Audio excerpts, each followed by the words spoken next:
maaha dagaal u dhaxeeya laba ciidamo.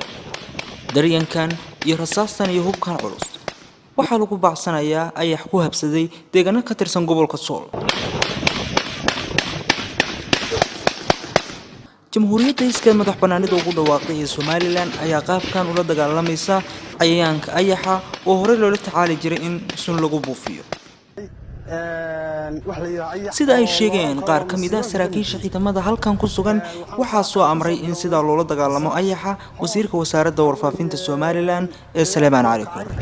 xoolo dhaqatadii waxa weeye ciidanka qaranka oo ka hawlgalay hadeer waxaan soo gaaray wafti uu soo diray wasiirka warfaafintu waan soo gaaray iyaga indhahooda ku soo arkay hawlgalka meesha ka socda iyo waxa weeye yimi meesha jooga.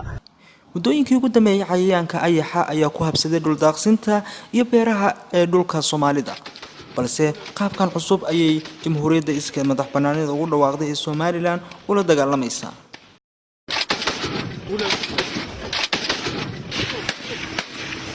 waxayna habkani uu fajaci ama kaab ku noqday bulshada Soomaalida ee kale.